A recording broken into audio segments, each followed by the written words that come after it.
Assalamualaikum warahmatullahi wabarakatuh.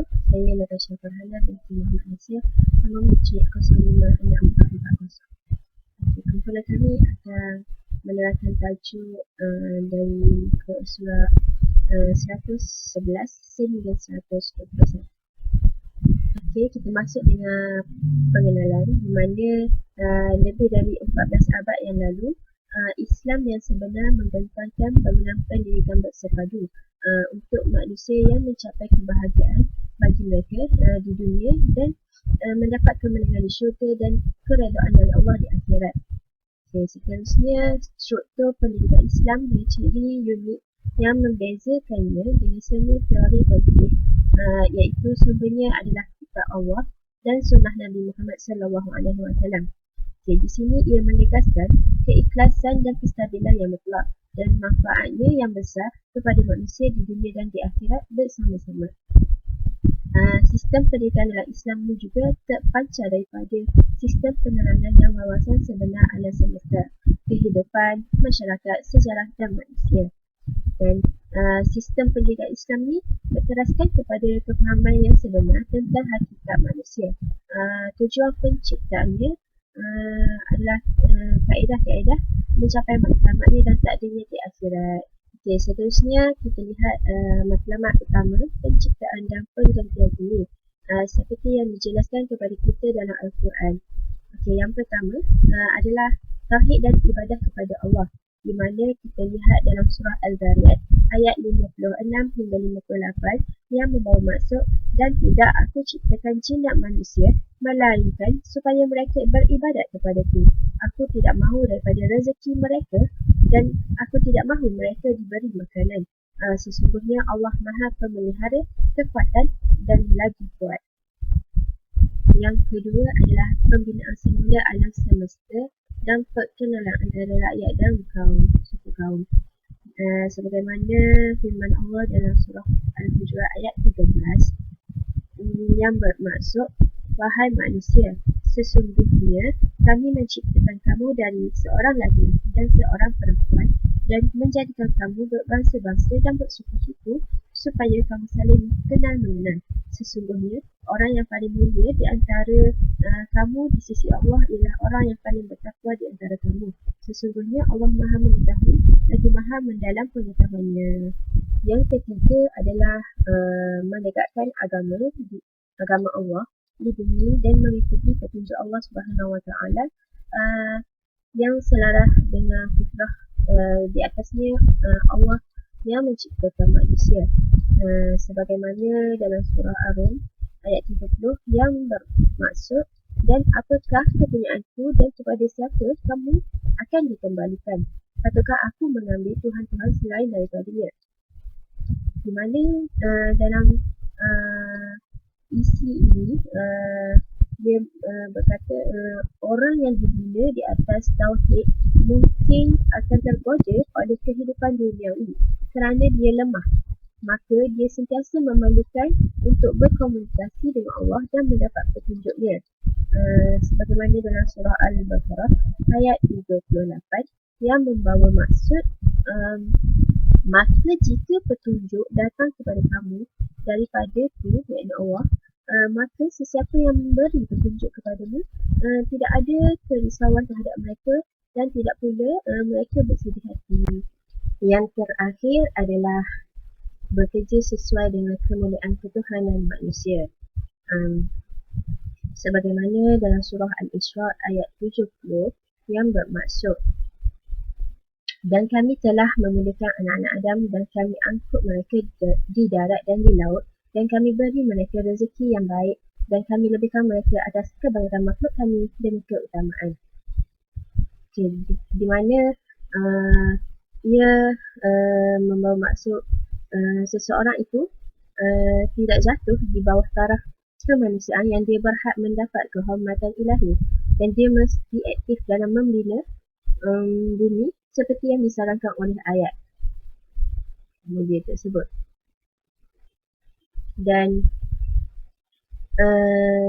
dia mengeksploitasi tenaga yang diberikan kepadanya dalam setiap arah dalam rangka takut kepada Tuhan dan prinsip-prinsip Islam yang sebenar, di mana Islam adalah satu-satunya agama yang menyeru orang yang beriman untuk menggunakan akal mereka dalam setiap aspek alam semesta, masyarakat dan sejarahnya untuk memahami hukum Allah di alam semesta, masyarakat, manusia dan sejarah.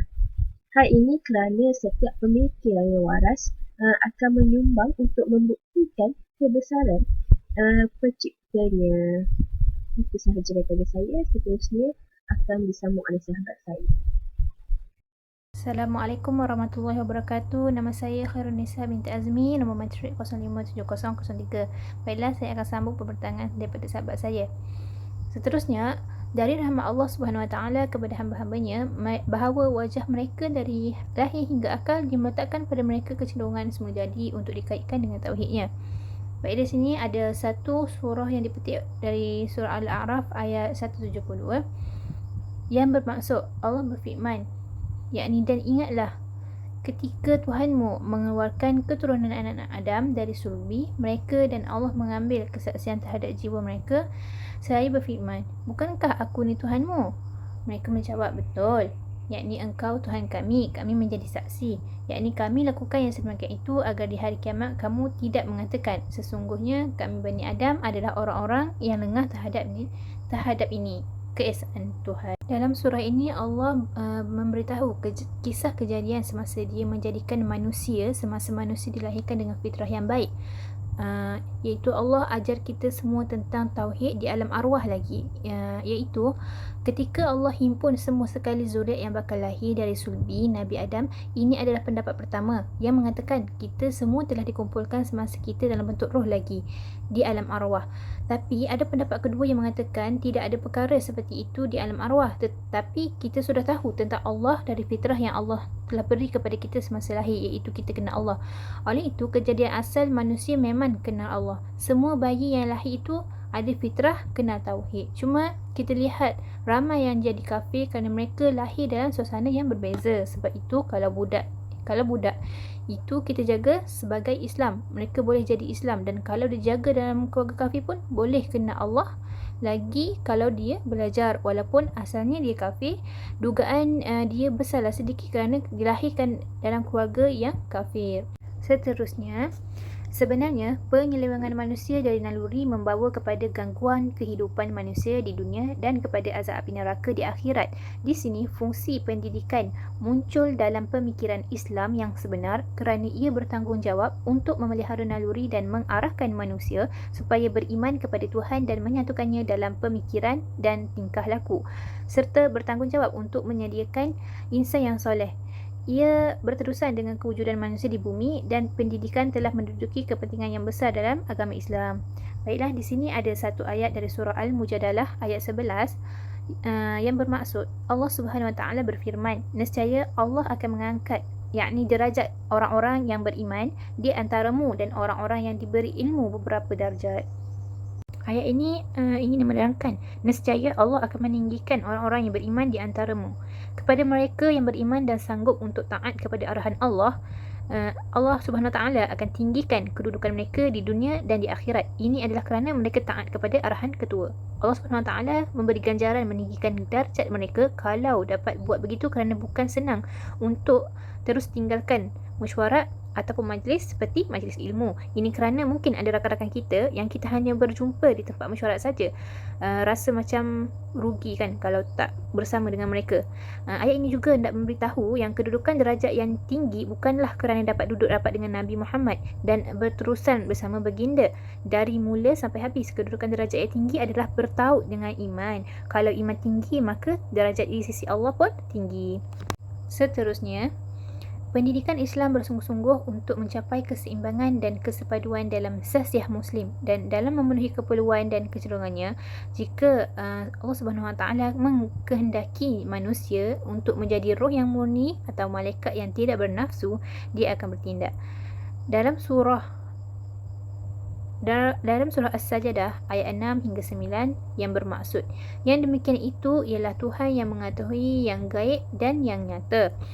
yang Maha Perkasa lagi Maha Penyayang, yang memperindah segala sesuatu yang Dia ciptakan dan yang memulai penciptaan manusia dari tanah, kemudian Dia menjadikan keturunannya dari saripati air yang hina, yakni air mani. Kemudian dia menyempurnakannya dan meniup roh, yakni ciptaannya, ke dalam tubuh, dan dia menjadikan pendengaran, penglihatan dan hati bagimu, yakni sedikit sekali kamu bersyukur. Yang seterusnya, berdasarkan ini, jiwa dan jasad dalam manusia tidak dapat dipisahkan, yang mana kehidupan lengkap dan tidak dapat dinafikan untuk kepentingan yang lain. Hak jiwa tidak boleh baginya merendahkan jiwa dengan sebenar-benarnya untuk menunaikan hak datuk, dan tidak juga terpuji baginya untuk berlebihan dalam menyenangkan hati ini atau itu. Dari surah Al-Maidah ayat 87 hingga 88 yang bermaksud, wahai orang-orang yang beriman, janganlah kamu mengharamkan apa yang baik yang telah dihalalkan Allah kepadamu, dan janganlah kamu melampaui batas. Sesungguhnya Allah tidak menyukai orang-orang yang melampaui batas, dan makanlah dari apa yang telah diberikan oleh Allah kepadamu sebagai rezeki yang halal dan baik, dan bertakwalah kepada Allah yang kamu beriman kepadanya. Dalam surah ini, Allah telah berfirman, hai orang-orang yang beriman, janganlah kamu haramkan apa-apa yang baik yang telah Allah halalkan bagi kamu. Allah SWT mengingatkan kita supaya jangan memandai-mandai mengharamkan perkara yang Allah telah halalkan kepada kita. Pengharaman telah ditetapkan dalam nas Al-Quran dan hadis, dan jangan kita berlebihan pula daripada yang telah ditetapkan oleh nas. Ada 3 cara sesuatu perkara yang halal diharamkan oleh Allah itu. Yang pertama, kepercayaan. Yang kedua, kata-kata, iaitu apabila seseorang mengisytiharkan yang dia akan makan suatu jenis makanan yang halal. Dan yang ketiga, secara praktikal, dia tidak percaya pun makanan itu haram, dan dia tidak cakap apa-apa pun, tetapi dia tidak makan satu jenis makanan yang halal. Assalamualaikum warahmatullahi wabarakatuh. Nama saya Huda Nabila binti Muhammad Maliki, nombor matrik 057001. Seterusnya, kita pergi ke bahagian sistem pendidikan Islam mengambil kira satu set dimensi. Yang pertama, menentukan hubungan antara pencipta yang tidak bersalah dan orang yang diciptakan. Yang kedua, mengatur hal ehwal orang di dunia ini, yang mana hubungan mereka antara satu sama lain dari segi politik, ekonomi, keluarga dan pendidikan. Manusia diciptakan untuk hidup selama satu tempoh dalam kehidupan duniawi ini, dan dia memerlukan syariah yang mengawal urusan duniawi dan beribadah bersamanya. Yang ketiga pula adalah pernyataan tentang cara mencapai matlamat yang tinggi, iaitu Allah melantik manusia untuk menggantikannya di bumi dan cara hidupnya di kawasan ruang yang merangkumi dunia. Kesemua adalah dalam cara yang mencapai matlamat, yang mana manusia diciptakan yang telah dimuliakan oleh Tuhan atas seluruh ciptaannya. Yang keempat, dengan mengambil kira dimensi masa umur pelajar, kerana ia bermula di dunia ini dan meluas ke akhirat melalui masa depan yang tidak terhingga. Bismillahirrahmanirrahim. Iqra' bismi rabbikal ladzi khalaq, surah Al-Alaq ayat 1. Dalam ayat ini menerangkan perbezaan antara pendidikan lain selain daripada Islam dan pendidikan Islam. Okey, dua poin ini adalah pendidikan selain daripada Islam. Okey, yang pertama adalah semua falsafah pendidikan lain dicirikan dengan dilaksanakan dalam kerangka sempit seperti individualism, kekeluargaan, nasionalisme, kedaerahan atau kecenderungan etnik. Ia sering diarahkan untuk berkhidmat kepada keluarga, negeri atau masyarakat tertentu. Poin yang kedua, terdapat falsafah pendidikan yang telah membawa kepada jenis pengalaman pahit manusia yang paling teruk, seperti kaedah pendidikan di Sparta Purba dan kaedah pendidikan Soviet dan dalam komunis China. Manakala dalam pendidikan Islam, ianya tidak dilakukan untuk kepentingan golongan tertentu atau atas nama bangsa atau suku bangsa atau atas nama masyarakat tertentu atau negara tertentu, tetapi ianya dilakukan atas nama Allah, pencipta seluruh manusia dan alam semesta, dan untuk kepentingan manusia di mana sahaja dia berada, sama ada dalam kehidupan dunia yang singkat ini atau di akhirat. tempat tinggal yang kekal abadi. Pembacaan, pembelajaran dan pendidikan semuanya dilakukan atas nama Allah.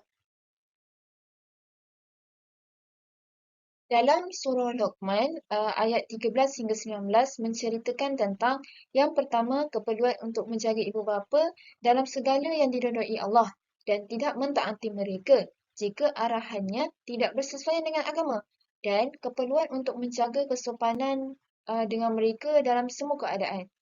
Yang kedua, perintah itu juga merangkumi keperluan mendirikan solat kerana ia adalah tiang agama. Sesiapa yang mendirikannya telah mendirikan agama dan sesiapa yang merobohkannya telah meruntuhkan agama.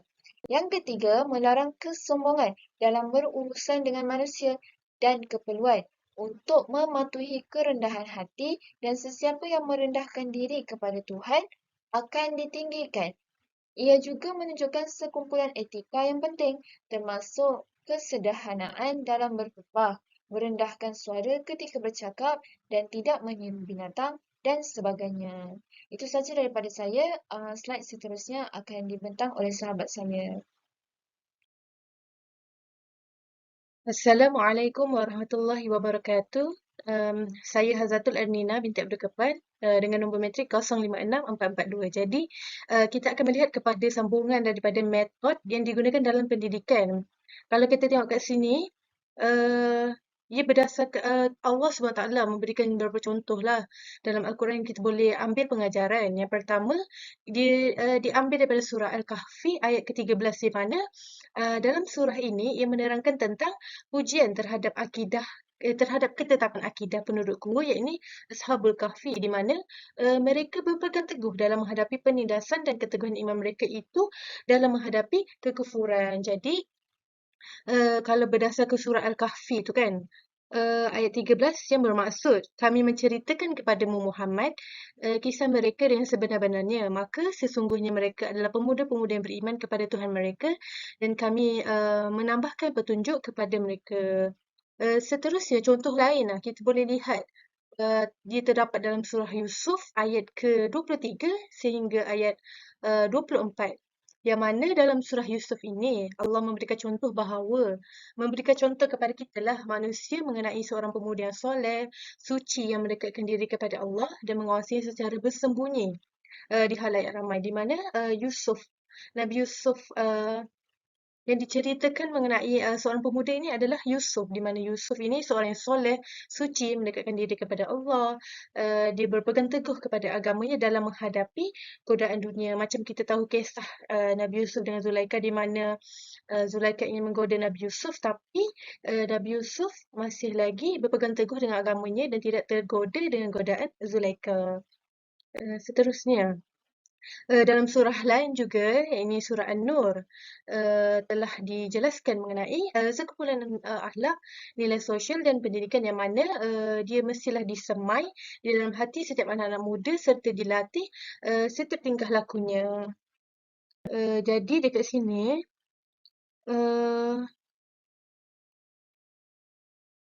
baca, dalam surah An-Nur ayat 59 boleh tengok sendiri apa maksudnya. Yang seterusnya, kita lihat kepada kisah Nabi Nuh di dalam surah surah Al-Hud ayat 42 dan juga ayat 45, di mana kisah Nabi Nuh dan juga anaknya, yang mana anaknya itu keras kepala. Maksudnya dia tidak mahu okey, maksudnya dekat sini kita tengok dalam surah Hud, di mana menceritakan tentang kisah Nabi Nuh lah, yang mana saya baca sedikit ayatnya, iaitu Nabi Nuh berkata, "Wahai anakku, naiklah ke bahtera bersama kami dan janganlah engkau bersama orang-orang yang kafir." Tapi anak Nabi Nuh ni berkeras kepala. Jadi Nabi Nuh keras kepala, tak mahu naik ke bahtera yang telah dibina oleh Nabi Nuh.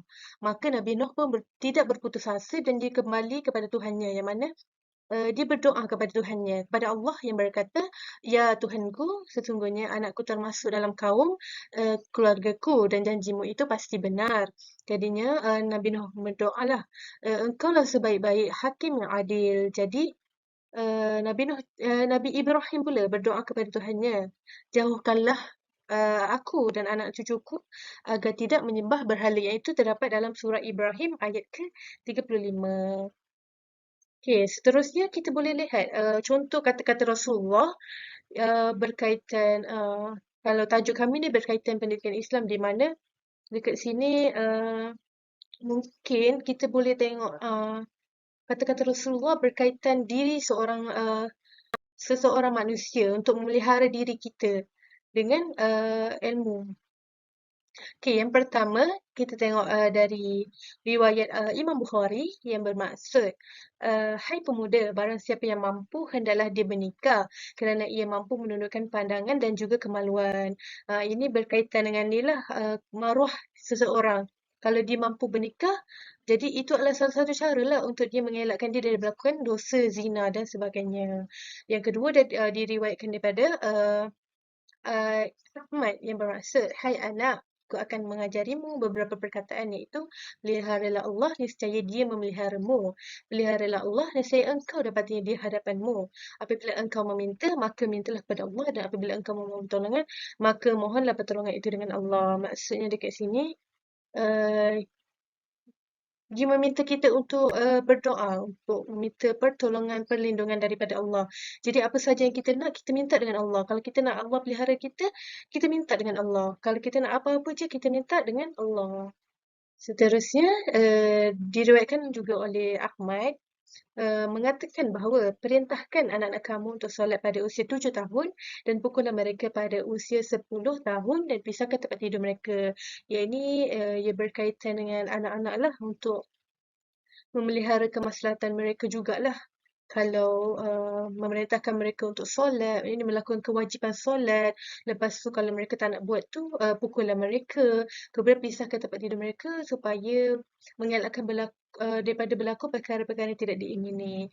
Seterusnya kita lihat kepada ini diriwayatkan daripada Al-Baihaqi daripada Ibnu Abbas dalam kitab Asyu'bul Iman, yang maksudnya manfaatkan 5 perkara sebelum 5 perkara, muda sebelum tua, sihat sebelum sakit, kaya sebelum miskin, masa lapang sebelum sempit, dan hidup sebelum mati. Kita banyak dengarkan pasal hadis ini. Maksudnya kita manfaatkan segala 5 perkara dalam hidup kita, masa muda kita, masa sihat kita, masa kaya kita, masa lapang kita, dan juga masa hidup kita dengan perkara-perkara kebaikan dan meninggalkan perkara-perkara keburukan. Seterusnya, yang ini diriwayatkan oleh Bukhari pula, yang bermaksud janji kesejahteraan dan keberkatan termasuk dalam 7 golongan dinaungi Allah kecuali naungan selainnya, dan seorang pemuda yang hidup pernah beribadah dalam Tuhannya. 7 golongan yang dinaungi Allah. Okay. 7 golongan yang dinaungi Allah.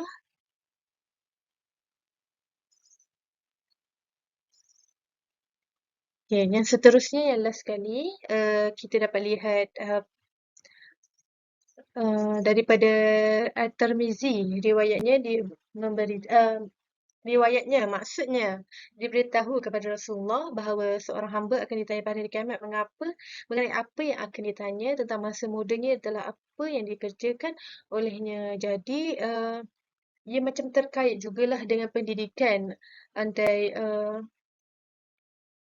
kalau kita belajar ilmu, kita manfaatkan ilmu itu, jadi ia akan menjadi saham kepada kita di akhirat nanti. Jadi sebab itulah seorang hamba itu akan ditanya, apakah yang dia buat dekat dunia ini? Adakah dia memanfaatkan ilmu yang dia dapat?